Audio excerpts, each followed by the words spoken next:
warahmatullahi wabarakatuh. Selamat pagi teman-teman. Ya, gimana kabarnya hari ini? Semoga semua dalam keadaan sehat sehingga bisa bersama-sama mempelajari materi kita hari ini. Ya, di sesi kali ini Bu Kade ya masih di mata kuliah anggaran, kita akan bahas mengenai anggaran piutang, hutang sekaligus juga anggaran kas.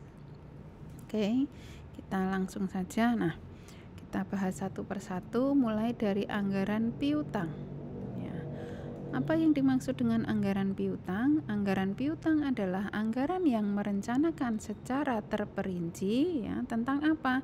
Tentang piutang perusahaan beserta perubahannya dari waktu ke waktu untuk periode yang akan datang. Nah, anggaran piutang ini menunjukkan besarnya piutang, piutang yang tertagih, serta sisa piutang yang mungkin saja tidak tertagih dari waktu ke waktu di periode yang akan datang. Nah, seperti yang kita tahu ya, memberikan penjualan secara kredit ya, melakukan penjualan secara kredit mempunyai beberapa resiko. Ya, yang pertama resiko tertanamnya harta dalam piutang. Ya, kalau terlalu tinggi tentu saja akan menyulitkan operasional perusahaan.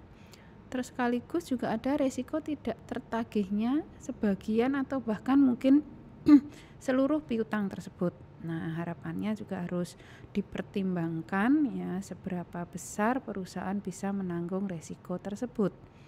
Sehingga perlu diperhitungkan apakah perusahaan memang akan melakukan penjualan secara kredit ataupun tidak. Kalaupun akan melakukan penjualan secara kredit, harapannya mungkin tidak semuanya ya, sehingga resiko yang ditanggung cukup besar kalau semua penjualan dilakukan secara kredit. Nah, semua tergantung situasi dan kondisi yang dihadapi oleh masing-masing perusahaan.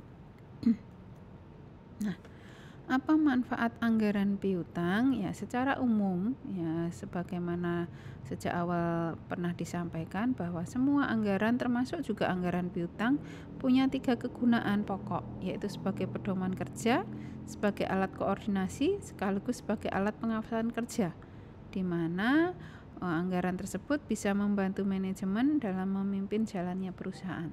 Ya.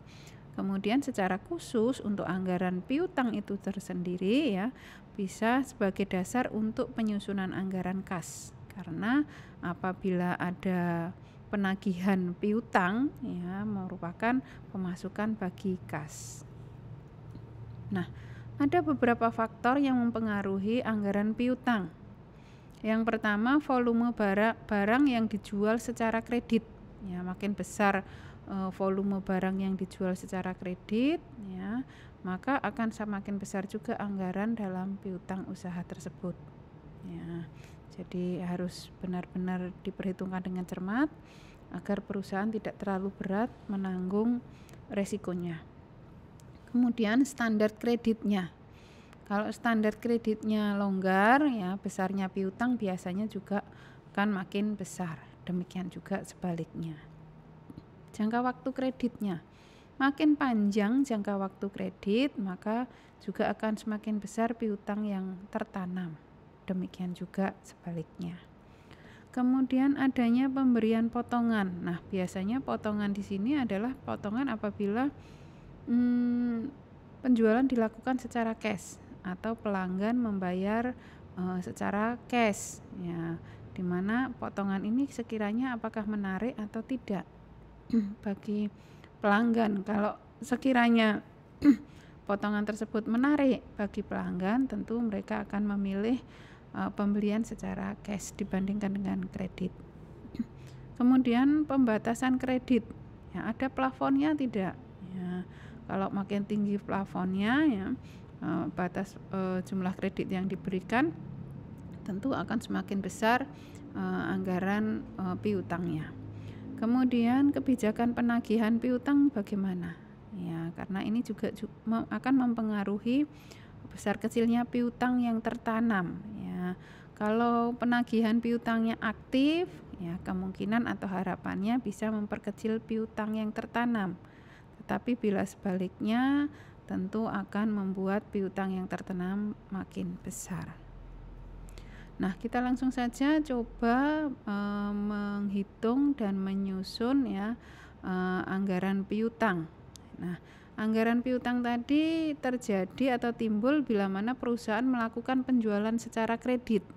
Jadi di sini dasar penyusunannya adalah anggaran penjualan. Nah, tinggal seberapa besar penjualan secara kredit tersebut diputuskan oleh perusahaan. Nah, di sini penjualan di kota A ya dikatakan bahwa 60%-nya merupakan penjualan tunai. Jadi kreditnya hanya 40%. Kemudian kalau di kota B bahkan 70% penjualan tunai. Jadi penjualan kreditnya hanya 30%. Jadi kita lihat ya, sambil Anda lihat, buka anggaran penjualannya, kemudian anggaran penjualan di kota A hanya 40% yang dalam bentuk kredit, di kota B hanya 30%. Kemudian ada lagi petunjuk bahwa 1% dari penjualan kredit tersebut dicadangkan untuk piutang yang diduga tidak tertagih. Oke, kita langsung saja. Bagaimana kita nanti membuat jadwal atau schedule ya, kapan piutang itu bisa kita terima dari setiap distributor. Nah, sekaligus tentu karena apabila ada pemasukan atau pembayaran piutang, maka akan mempengaruhi anggaran kas, khususnya di sisi penerimaan. Maka kita juga akan menyusun anggaran penerimaan kasnya. Nah, di sini Bu Kadek berikan satu contoh perhitungannya saja. Nanti untuk yang lain, triwulan yang lain khususnya, Anda bisa hitung sendiri dengan cara yang sama. Penjualan ya di kota A terlebih dahulu ya. Di kota A triwulan 1 penjualannya 5.717.450.000. Tadi dikatakan bahwa 60%-nya tunai, sehingga yang terjual secara kredit hanya 40%-nya. Senilai 2 miliar sekian. Kemudian juga ada petunjuk bahwa ada cadangan kerugian piutang ya, piutang yang tidak tertagih sebesar 1%. 1% tentunya dari penjualan yang kredit ya. Kemudian kita kurangkan menjadi nilai atau poin piutang bersih di triwulan 1 ya, sebesar 2.264.000.000 sekian gitu ya. Nah, tadi ya sesuai kesepakatan mungkin ya antara distributor dengan perusahaan, maka dari penjualan kredit tersebut, nah kapan mereka akan membayar ataupun kapan kita bisa menerima pembayarannya adalah dengan pola pembayaran yang sudah disepakati, yaitu 50% saat barang diterima. Karena transaksi ini terjadi di triwulan 1, maka saat barang diterima juga tentu di triwulan 1. Jadi dari piutang bersih 2.264.000.000 sekian, 50%-nya juga kita terima di triwulan 1. Ya. Kemudian 30% kita terima atau akan dibayar 1 triwulan setelah barang diterima. Jadi triwulan berikutnya yaitu triwulan 2 sebesar 30%. Sisanya dibayar triwulan berikutnya, berarti triwulan 3. Ya, karena tinggal sisanya berarti tadi sudah dibayar 50%, kemudian kedua dibayar 30% lagi, maka pembayaran yang ketiga hanya sisa 20%. Nah, itu apabila pembayaran dilakukan oleh distributor di kota A. Nah, kemudian untuk pengumpulan piutang di triwulan yang lain masih di kota A ya, Anda coba hitung sendiri ya, kemudian Anda bisa cocokkan ya, teman-teman bisa cocokkan dengan slide ini ya, sehingga teman-teman benar-benar bisa memahaminya dengan baik gitu ya. Jadi penjualannya berapa, penjualan tunainya berapa, kemudian kreditnya berapa, dikurangi 1% ya, yang merupakan piutang yang tidak tertagih. Nah, dari piutang bersih inilah yang nanti kita susun jadwalnya kapan bisa diterima atau kapan distributor tersebut membayar, ya sesuai dengan kesepakatan tadi. Ya, di sini sudah ada ya secara lengkap. Silahkan nanti dicoba sendiri agar nanti lebih paham, ya bisa mengerjakannya dengan baik. Ini untuk yang di kota A. Nah, untuk yang di kota B juga sama, ya hanya saja tentu prosentasenya berbeda, ya karena di kota B 70%-nya tunai, jadi tinggal 30% yang terjual secara kredit.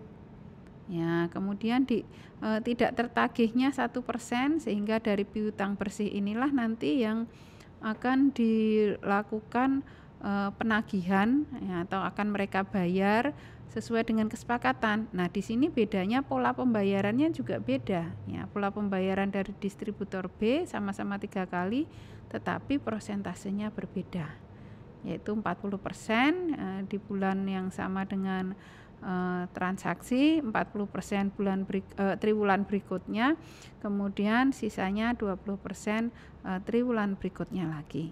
Ya, jadi sama-sama dibayarkan 3 triwulan berturut-turut, tetapi prosentasenya berbeda. Silahkan nanti Anda coba menghitung, ya, Anda latih agar Anda tentu bisa lebih paham. Nah, setelah schedule atau jadwal pembayaran dari distributor atau jadwal kapan kita bisa terima piutang, ya, maka karena penerimaan piutang akan terkait dengan penerimaan kas, maka tentu saja kita buatkan anggaran penerimaan kasnya. Ada beberapa komponen dari anggaran penerimaan kas, ya karena tadi ada 2 metode penjualan, yang tunai dan juga kredit. Nah, di sini juga kita perhitungkan, karena penjualan tunai kan tentunya juga kita akan terima pembayarannya, sehingga masuk ke dalam komponen anggaran penerimaan kas. Nah, yang pertama ada penjualan tunai di kota A. Ya, berapa setiap triwulan? Nah, di sini Bukadek sudah blok kuning, berarti sumbernya adalah yang Bukadek blok kuning ini. Triwulan 1, 2, 3, 4. Ya. Kemudian piutang di kota A. Ya, kapan distributor di kota A akan melakukan pembayaran? Nah, di setiap triwulan kita masukkan ke penerimaan kas. Nah, di sini dengan blok biru, ya, sehingga kita ambil sumbernya adalah dari situ. Ya, jadi di sini di slide ini harusnya kolomnya nyambung, ya, karena ini tidak cukup, jadi Bukadek taruh kolom yang bawah ini, ya, kolom yang harusnya di kanan piutang bersih itu ke bawah. Ya, ini harusnya nggak nyambung, ya. Misalnya di triwulan 1 piutang bersihnya 2.264.000.000, akan dibayar triwulan 1 1.132.000.000, triwulan 2 sekian, triwulan 3 sekian. Nah, dari transaksi triwulan berikutnya juga, triwulan 2, 3, dan 4, maka kita bisa totalkan berapa penerimaan dari piutang distributor A yang akan kita terima di setiap triwulannya. Nanti itu kita akan masukkan dalam anggaran penerimaan kas. Demikian juga dengan yang di kota B, penjualan tunainya berapa, ya, di setiap triwulan. Kemudian piutang yang nanti akan dibayarkan oleh distributor B berapa di setiap triwulannya. Nah, semuanya kita masukkan menjadi satu, menjadi anggaran penerimaan kas. Jadi di setiap triwulan kita akan mengetahui berapa penerimaan kas yang bersumber dari pembayaran piutang oleh distributor, sekaligus juga pembayaran penjualan tunai dari setiap distributor. Nah, kemudian setelah anggaran penerimaan kas yang merupakan komponen atau lanjutan dari anggaran piutang, maka kita masuk lagi ke berikutnya, ada anggaran hutang. Kalau anggaran hutang, ya, kalau penjualan secara kredit maka akan timbul piutang. Kalau hutang tentu saja kita melakukan pembelian secara kredit. Nah, pembelian secara kredit bisa dilakukan antara perusahaan ya, misalnya saat membeli bahan baku dari supplier ya, yang sudah menjadi langganan, sehingga diperkenankan membayar secara kredit ya, dengan jangka waktu tertentu, dengan perjanjian tertentu pula ya. Anggaran hutang adalah anggaran yang secara terperinci tentang jumlah hutang perusahaan beserta perubahannya dari waktu ke waktu selama periode yang akan datang. Nah, sebagaimana juga anggaran piutang, anggaran hutang ini juga akan mempengaruhi posisi kas. Ya, pembelian bahan baku kredit tentu akan memberikan keuntungan bagi perusahaan. Nah, langsung saja ya kita masuk atau kaitkan dengan kasus yang kita punya. Ya, di sini ada keterangan di mana perusahaan bekerja sama dengan 3 supplier untuk menyediakan bahan baku. Ya, pola pembayaran untuk pembelian bahan baku tersebut kepada supplier berbeda-beda sesuai dengan perjanjian tentunya. Untuk bahan baku X oleh supplier kita diperkenankan bayar 4 kali, persentase sama dimulai sejak barang diterima. Bahan baku Y oleh supplier kita boleh bayar 30% saat barang diterima, sisanya 2 triwulan kemudian. Kemudian untuk bahan baku yang Z ya, oleh supplier kita diperkenankan membayar 50% saat barang diterima, sisanya 1 triwulan kemudian. Nah, kita harus menentukan ya kapan schedule kita harus membayar hutang tersebut. Ya, kalau hutangnya harus dibayar berarti nanti akan ada anggaran pengeluaran kasnya. Nah, di sini Bu Kadek berikan satu contoh ya, saat kita membayar utang pada supplier. Ya, contoh ini adalah pembayaran bahan baku X ya, bahan baku X di triwulan 1. Ya. Pembelian bahan baku X di triwulan 1 ya, dari mana ini datanya ya? Tentu saja di anggaran pembelian bahan baku. Ya, anggaran bahan baku langsung yang komponen terakhir ya, di mana menyajikan atau menghitung tentang biaya pembelian bahan baku ya. Jadi dari pembelian tersebut kita diperkenankan bayarnya 4 kali dengan persentase yang sama dimulai sejak barang diterima. Jadi mulai triwulan 1 sampai 4 kita bisa bayar sebesar kalau transaksi pembelian di triwulan 1 225.495.000, maka nanti kita harus bayar setiap triwulan sebesar 25%, yaitu 56.373.750 ya.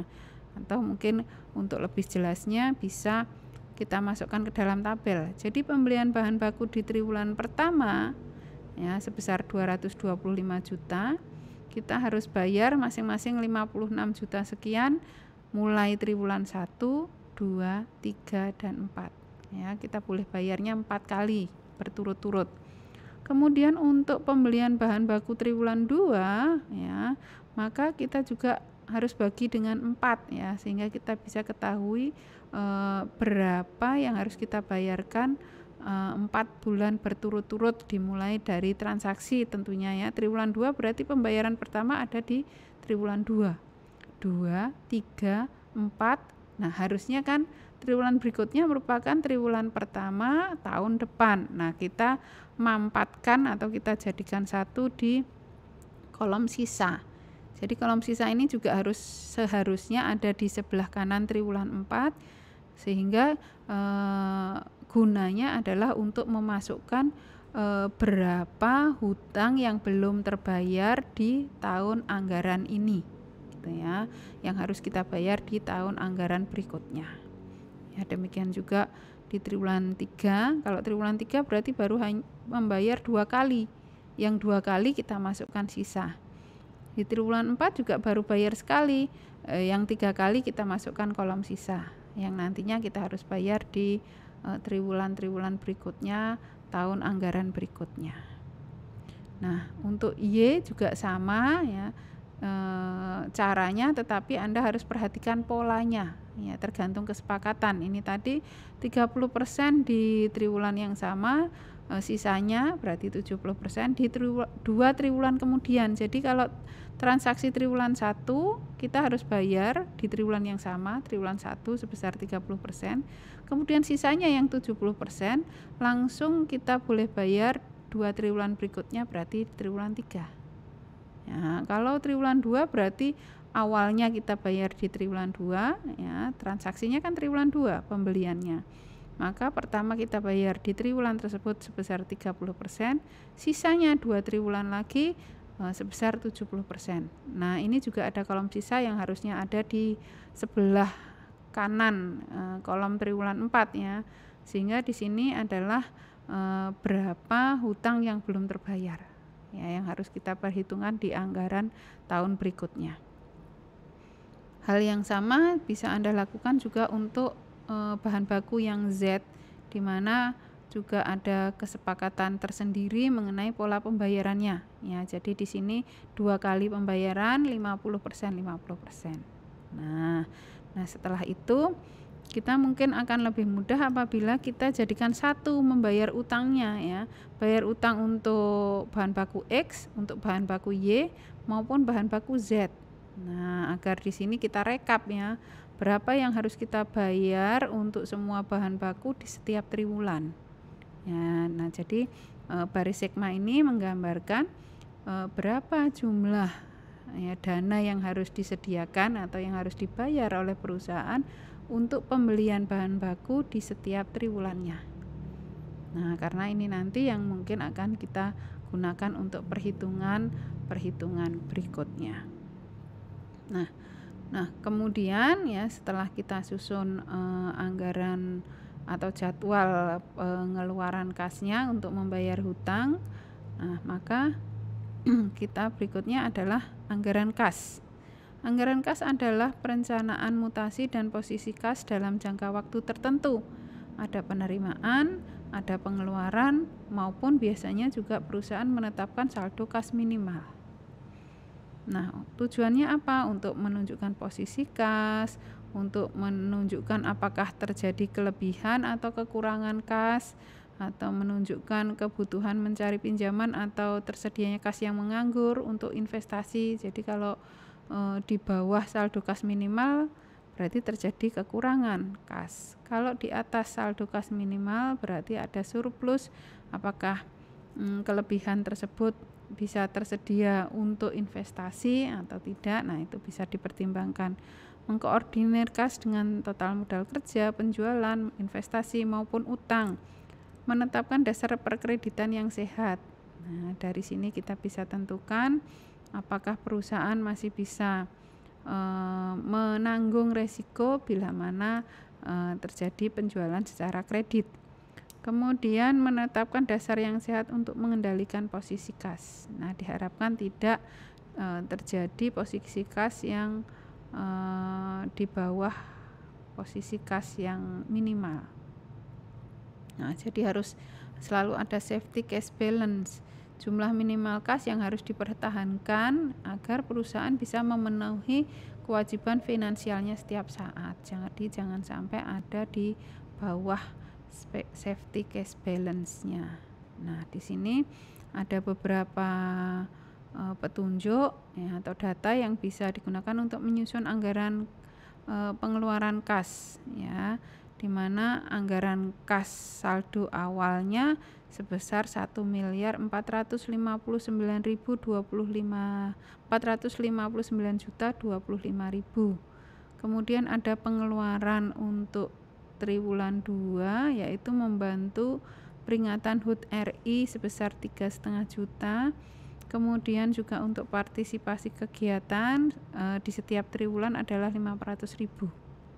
Nah, di sini kemudian kita susun anggaran pengeluaran kasnya sekaligus nanti anggaran kas ya. Tadi penerimaan kas sudah, kemudian pengeluaran kas kita susun ya. Jadi pengeluaran kas di sini tidak hanya terkait dengan tadi pembayaran hutang, pembelian bahan baku. Ada banyak komponen ya di sini. Pembelian bahan baku contohnya tadi ya, kita sudah buatkan tabel ataupun kita susunkan berapa hutang yang harus kita bayar setiap periode untuk membeli bahan baku. Nah, ini sumbernya dari slide sebelumnya. Kemudian untuk membayar tenaga kerja langsung. Nah, kalau ini kan nggak mungkin dikredit ya, membayar tenaga kerja gitu ya. Dari mana sumbernya? Ya dari anggaran tenaga kerja langsung. Kemudian bayar BOP, ini juga sumbernya dari anggaran BOP ya. Kemudian kita totalkan ya. Kemudian juga di kantor pusat ya, ini merupakan komponen biaya administrasi ya, dari gaji, listrik dan sebagainya. Kemudian departemen pemasaran, ini juga komponennya dari anggaran biaya pemasaran. Nah, sedikit yang harus diperhatikan adalah komisi ya.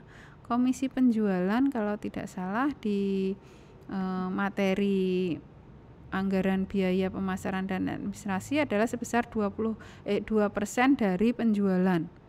Nah, kita tidak ambilkan dari perhitungan yang biaya administrasi dan pemasaran atau khususnya di biaya pemasaran. Di sini kita harus perhitungkan setiap triwulannya. Ya, setiap triwulan ada berapa penjualan, kemudian komisinya 2% dari penjualan tersebut. Nah, penjualan dari mana ya? Dari anggaran penjualan. Triwulan 1 ada penjualan berapa? Ya. Nah, 2%-nya akan menjadi komisi penjualan. Nah, itu yang harus diperhatikan. Kemudian ada biaya lain, yaitu kita membayar iuran HUT RI di triwulan 2 dan setiap triwulan ada partisipasi kegiatan. Sehingga semua komponen ini kita jumlahkan menjadi total pengeluaran kas. Nah, jadi pemasukan kas, pengeluaran kas akan menjadi komponen dari perhitungan anggaran kas. Ya, kas awalnya sudah diketahui tadi ya, 1.459.025.000.